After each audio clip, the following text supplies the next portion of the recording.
আসসালামু আলাইকুম সুপ্রিয় মৎস্য চাষী ভাই বন্ধুরা, আজকে দেখাবো যে মাছটি তোলা হয়েছিল এটি হলো 3000 প্লাস কেজিতে। আপনারা দেখতে পাচ্ছেন সাইজগুলো হলো যা 1 ইঞ্চি প্লাস অর্থাৎ 1.5 ইঞ্চি সাইজের থাই পাঙ্গাস মাছের পোনা। মূলত এভাবে কিন্তু আমরা পুকুর থেকে মাছের পোনাগুলো উঠিয়ে থাকি। এভাবে কিন্তু পুকুরের থেকে আপনার ট্যাঙ্কিতে নেওয়া হবে, ওইখানে ঝর্ণা খাওয়ানো হবে। বিশেষ করে 5 থেকে 6 ঘন্টা 7 ঘন্টা ঝর্ণা খাওয়াতে হয়। আর ঝর্ণা খাওয়ানোর মানে হলো যে মাছের পোনা যখন পেট থেকে খাবারটা ছেড়ে দিবে সেই ক্ষেত্রে ওই মাছগুলো পরিবহন করা যায়।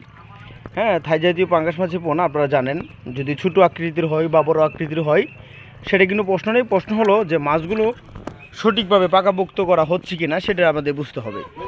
আমাদেরকে অনেক চাষিরা প্রশ্ন করে থাকে থাই জাতীয় পাঙ্গাস মাছের পোনা আমরা কীভাবে বিক্রি করে থাকি। এই মাছের পোনাগুলো মূলত এই মাছগুলো আমরা লাখ হিসাবে বিক্রি করে থাকি, অর্থাৎ পিস হিসাবে, যা হাজার দরে বিক্রি করে থাকি। আপনারা এখন যে মাছগুলো দেখতে পাচ্ছেন এগুলো 3000 পিস কেজিতে, বা 3000 থেকে 3500 পিস হবে, বা তার থেকে ছোটো বা বড়ো হবে। আপনারা যদি কারো 3000 থেকে 3500 পিস বা 2000 থেকে 1500 পিস যে কোনো সাইজের থাই জাতীয় পাঙ্গাস মাছের পোনা বা দানি পোনা আপনারা আমাদের কাছ থেকে নিতে পারেন। বিশেষ করে আমরা সমগ্র বাংলাদেশে মাছের পোনাগুলো হোম ডেলিভারির মাধ্যমে বিক্রি করে থাকি। আর তার থেকে বড় প্রশ্ন হলো এই মাছগুলো যখন পুকুরে চাষ করবেন কীরকম আয়তনের পুকুর হলে মাছের পোনাগুলো চাষ করা যায়। হ্যাঁ, তথ্য পরামর্শ জানার জন্য আপনারা আমাদের এই স্ক্রিনে থাকা নাম্বার দেওয়া থাকবে বা ডিসক্রিপশনে নাম্বার দেওয়া থাকবে, আপনারা নাম্বারে যোগাযোগ করে তথ্য পরামর্শ নিতে পারবেন। এই মাছের চাষে অথবা তথ্য পরামর্শ যা জানতে চান অবশ্যই জেনে নিতে পারবেন। তো আমাদের ইউটিউব চ্যানেল যদি খারাপ ভালো লেগে থাকে লাইক কমেন্ট শেয়ার করবেন। এরকম নতুন নতুন ভিডিও পেতে আমাদের চ্যানেলটি অবশ্যই সাবস্ক্রাইব করে রাখবেন।